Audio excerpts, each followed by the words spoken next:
नमस्कार सभी को। पिछली वीडियो में हम लोगों ने मोहम्मद गौरी के बारे में बेहतरीन तरीका से समझा और जाना कि 1206 में मोहम्मद गौरी की मृत्यु हो जाती है। तो वही गौरी के अधीन जो गुलाम रहता है कुतुबुद्दीन ऐबक के द्वारा 1206 में गुलाम वंश की स्वतंत्रता पूर्वक स्थापना किया जाता है दिल्ली पे। तो इसी गुलाम वंश को स्लेव डायनेस्टी भी कहा जाता है और इसी गुलाम को फारसी में बंदगाह भी कहा जाता है। इसलिए आप याद रखेंगे तीनों नाम, गुलाम वंश, स्लेव डायनेस्टी या बंदगाह। कुतुबुद्दीन ऐबक को लाख बख्श के भी कहा जाता है इतिहासकार के द्वारा, क्योंकि ये लाखों का दान किया करता था, इसलिए इसे लाख बख्श कहा जाता था। इसने कुतुब मीनार 2.5 दिन का झोपड़ा का निर्माण करवाया। ये 2.5 दिन का झोपड़ा इसका नाम इसलिए पड़ा क्योंकि ये मात्र 2.5 दिन में बन के तैयार हो गया था, इसलिए इसका नाम 2.5 दिन का झोपड़ा पड़ा। इसने कुतुब उल इस्लाम मस्जिद का भी निर्माण करवाया गया। आपसे सवाल पूछा जाता है कि कुतुब मीनार का निर्माण गुलाम वंश कुतुबुद्दीन ऐबक के द्वारा किसके नाम पर करवाया गया था? तो आप याद रखेंगे गुरु हैं ख्वाजा कुतुबुद्दीन बख्तियार काकी के याद में करवाया जाता है। याद रख, किसके यादगार में? कुतुबुद्दीन बख्तियार काकी की याद में। इसने लाहौर में अपनी राजधानी बनाया और 1210 में उसी लाहौर में चौगान खेलते समय इसकी मृत्यु हो जाती है। चौगान पोलो होता है जिसमें घोड़ा पे बैठ करके स्टिक से बॉल को फेंका जाता है, तो उसी चौगान खेलते समय इसकी मृत्यु हो जाती है। आपसे सवाल पूछा जाता है कि भारत में पोलो को लाने का श्रेय किसको दिया जाता है? तो तुर्की को दिया जाता है। इसी के गुलाम वंश के ही बख्तियार खिलजी, कुतुबुद्दीन ऐबक के ही गुलाम रहता है बख्तियार खिलजी। इसी ने ही नालंदा विश्वविद्यालय को ध्वस्त करवाया था। इसे हम लोग बिहार स्पेशल में समझेंगे। उसके बाद जब 1210 में इसकी मृत्यु हो जाती है तो कुछ समय के लिए आराम से 8 महीने के लिए शासक बनता है।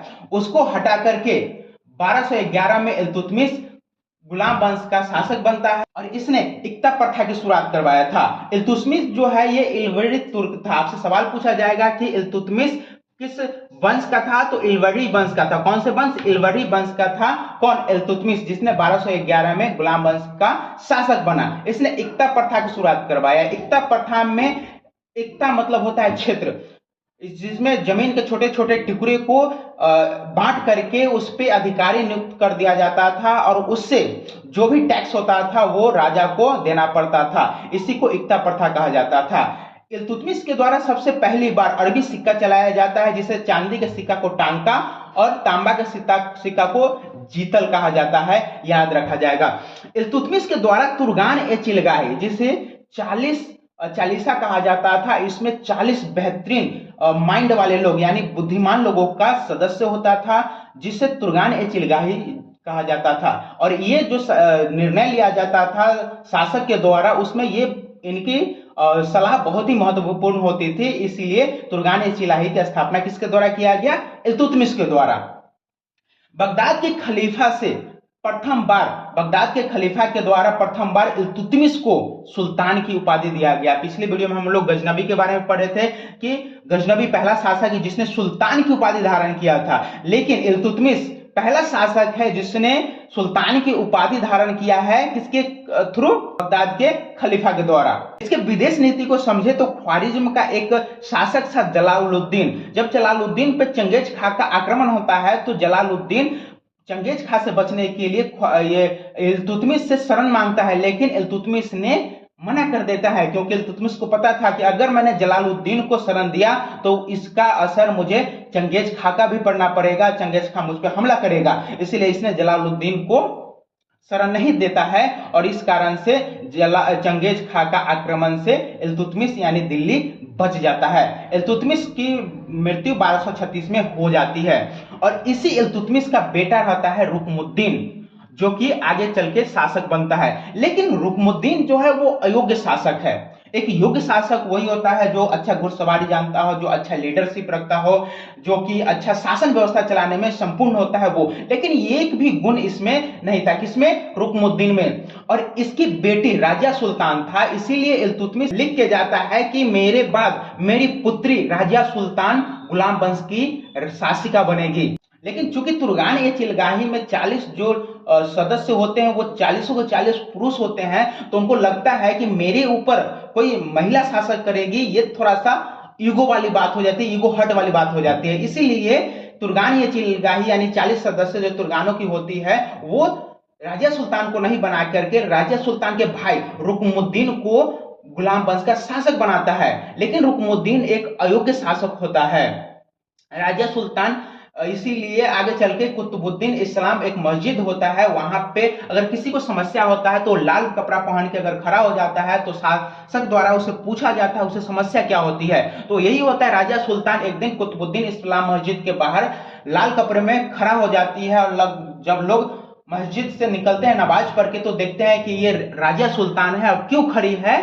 तो वो कहती है कि मैं एक योग्य शासिका है, मेरे पिताजी कह के गए हैं कि मैं ही शासक बनूंगी, लेकिन मेरे भाई यहाँ शासक बना। उसको इस बात से तकलीफ नहीं है कि उसका भाई शासक बन गया, उसको इस बात से ज्यादा तकलीफ है कि उसका भाई अयोग्य है, वो शासक बनने लायक नहीं है, फिर भी वो शासक है और इससे क्या होगा कि वंश का नाश होगा। इसीलिए ये थोड़ा सा विरोध करती है और बाद में चल के राजिया सुल्तान शासक बनती है अपने भाई को हटा करके। और जब राजिया सुल्तान शासक बनती है तो लोगों को तो दिक्कत रहता ही है कि भाई चालीसा को दिक्कत रहता है कि कोई मुझ पे महिला शासन कर रही है। दूसरी, राजिया सुल्तान पुरुषों की भांति वस्त्र पहन के टोपी और लगा के और पुरुषों की भांति वस्त्र पहन के राज दरबार में जाया करती थी। तो यहाँ पे लोगों को तकलीफ होता था कि महिला है तो कम से कम बुर्का में रहे, तो इस बात से भी तकलीफ था। और दूसरा, राजिया सुल्तान याकुत जो रहता है उसे अमीर ए अखूर यानी घोड़ों का सरदार नियुक्त कर देता है, जो कि गैर तुर्की रहता है। इसीलिए लोग इसका विरोध करते हैं कि कोई गैर तुर्की को इतना बड़ा पोस्ट कैसे राजिया सुल्तान दे सकती है। इसीलिए बहुत विद्रोह का सामना करने के बाद राजिया सुल्तान को गद्दी से हटा करके मुइजुद्दीन बहराम शाह को 1242 में गद्दी पे बैठाया जाता है। उसके बाद पुनः राजिया सुल्तान अल्तुनिया से शादी करके 1240 में गद्दी पे बैठता है, लेकिन 1240 में इसे कैथल के पास इसकी हत्या कर दिया जाता है और इस प्रकार राजिया सुल्तान की मृत्यु हो जाती है। राजिया सुल्तान दिल्ली की प्रथम और आखिरी मुस्लिम शासिका बनी थी, इस चीज को आप याद रखेंगे।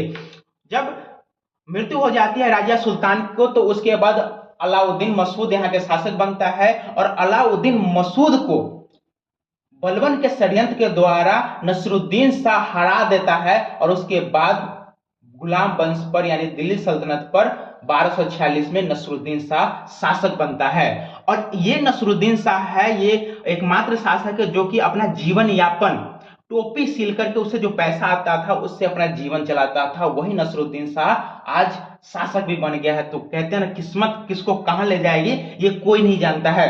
ये नसरुद्दीन शाह जब शासक बनता है बलबन के सहयोग से, तो बलबन अपने पुत्री की विवाह नसरुद्दीन शाह से कर देता है और इस प्रकार नसरुद्दीन शाह बलबन का दामाद हो गया। बलबन का नाम बहाउद्दीन भी होता है और इसे नसरुद्दीन शाह के द्वारा प्यार से उल्गू खां की उपाधि दिया जाता है। उल्गू मतलब महान खां, उल्गू मतलब महान होता है और खां यानी बलबन को महान खां की उपाधि किसके द्वारा दिया गया? नसरुद्दीन के द्वारा। 1266 में यही बलबन के द्वारा अपने ही दामाद नसरुद्दीन मोहम्मद की हत्या करके और वो दिल्ली का शासक बन जाता है। कौन? बलबन। और जब बलबन शासक बनता है तो बलबन के बारे में थोड़ा सा कहानी जान लेते हैं। पुत्र गाल में गुलामों का एक बड़ा मेला लगता था, बाजार लगता था, वहीं से इल्तुतमिश के द्वारा बलबन को खरीदा जाता है। इसका कहानी बहुत ही इंटरेस्टिंग मजेदार है। समझेंगे कि बलबन का हाइट बहुत छोटा था और कोई अपने गुलाम बनाएगा तो उसको सैन्य व्यवस्था का पूरा उसके बागडोर हाथ में देता है, तो जो छोटा कद का होगा उसे भाई साहब कैसे कोई सेना का अधिकारी बना सकता है। इसीलिए इस बलबन को कोई नहीं खरीद रहा होता है। इसलिए बलबन ने इल्तुतमिश से रिक्वेस्ट किया कि आप मुझे खरीद लीजिए, क्योंकि बलबन का हाइट मात्र लगभग 4 फीट ही होता है। तो बहुत रिक्वेस्ट करता है कि आप एक जानवर को जितना खिलाते हैं उतना ही मुझे खिलाइएगा, मैं उतना ही में आपके यहाँ रह लूंगा। तो इतना बात सुनकर के इल्तुतमिश बलबन को खरीद लेता है और बलबन क्योंकि बहुत ही बुद्धिमान होता है, अपने आप को बेहतरीन करते जाता है, तो यही बलबन को इल्तुतमिश चालीसा जब बनाता है तुर्गान चालीसा का सदस्य भी बना देता है और वहीं से तुर्गान या चालीसा का सदस्य रहता है, बाद में ये जाकर के शासक बनता है। तो चूंकि ये तुर्गान या चालीसा का सदस्य होता है तो शासक बनता है, तो इसके जो और तुर्गान या चिलगाही के जो सदस्य होते हैं उसको लगता है कि मैं इसको क्यों अहमियत दूं, ये मेरे साथ था। जैसे आपका कोई दोस्त अगर आप बेहतर हो जाए और वो आपको ही सलाह देने लगे तो थोड़ा सा तकलीफ होता है, वही हुआ। तो इस चीज को समझा किसने? बलबन ने। और बलबन को कोई सलाम नहीं करता था, इसलिए बलबन ने सख्त नीति करते हुए उसने सिजदा और पबोस की नीति लाया। सिजदा में क्या होता है कि अगर कोई भी दरबार में जाता है तो उसको सजदा करके यानी सर को जमीन पे ठका करके राजा को सलाम करना होता है। पबोस में जब राज दरबार में कोई जाता है तो राजा के पैर पे अपना मूरी रख के यानी सर रख करके उसका सलाम किया जाता है। किसके द्वारा ये प्रथा लाया जाता है? बलबन के द्वारा। और इसको और बेहतर करने के लिए बलबन ने जिल्ले इलाही का नारा दिया। जिल्ले इलाही का अर्थ होता है खुदा का प्रतिनिधित्व। उसके साथ ही नवायत ए खुदाई का भी अर्थ होता है अल्लाह का छाया, यानी जो राजा हुआ है वो नवायत खुदाई और जिल्ले इलाही है, यानी ये राजा जो है वो खुदा का प्रतिनिधित्व है, खुदा का छाया है। जो भी राजा का अपमान करेगा वो सीधा दंड के भागीदार है। यह इसीलिए लाया जाता है ताकि उसके प्रजा के द्वारा उसका सम्मान किया जाए। बलबन तुर्गानी चिलगाही का सदस्य होता है, चालीसा का सदस्य होता है और इसीलिए चालीसा के द्वारा इसका विरोध किया जाता है।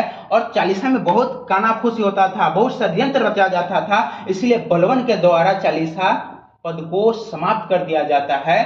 और इसी बलबन के द्वारा दिल्ली में ही एक सीरी नगर की स्थापना किया जाता है और इसने नवरोज त्योहार जो कि फारसी में न्यू ईयर होता है उसकी शुरुआत करता है। और इस दिन यह बहुत ही दान करता है ताकि लोगों के नजर में राजा बहुत ही प्रतिष्ठित माना जाए, लोगों का सम्मान बढ़े राजा के प्रति, इसलिए इसने नवरोज त्योहार की शुरुआत किया था।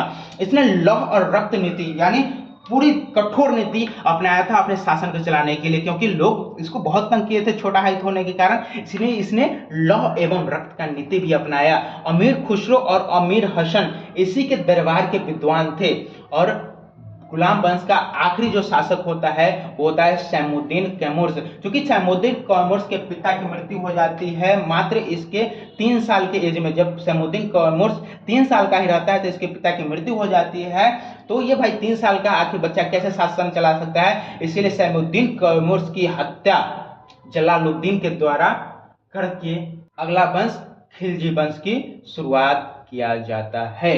चलिए अब देखते हैं बिहार के बारे में हम लोग इससे क्या समझ सकते हैं। तो हम लोगों ने देखा था कि बख्तियार खिलजी के द्वारा नालंदा विश्वविद्यालय को खत्म करवा दिया था, जलवा दिया गया था, जो कि कुतुबुद्दीन ऐबक का ही गुलाम रहता है। तो ये बख्तियार खिलजी जो है, बख्तियार खिलजी 1197 से 1198 में बिहार पर आक्रमण करने वाला पहला मुसलमान है। आप याद रखेंगे, आपसे सवाल पूछा जाएगा कि बिहार पर आक्रमण करने वाला पहला तुर्की या तुर्की मुसलमान कौन था, तो बख्तियार खिलजी। जब इसने बिहार पे आक्रमण किया तो बिहार पे आक्रमण करते करते इसने उत्तर साइड में नेपाल पे भी आक्रमण किया और वहां पे भी जीत हासिल किया। तो नेपाल युद्ध के दौरान ये बहुत घायल हो जाता है और ये बहुत जगह अपना इलाज करवाता है लेकिन वो सफल नहीं होता है।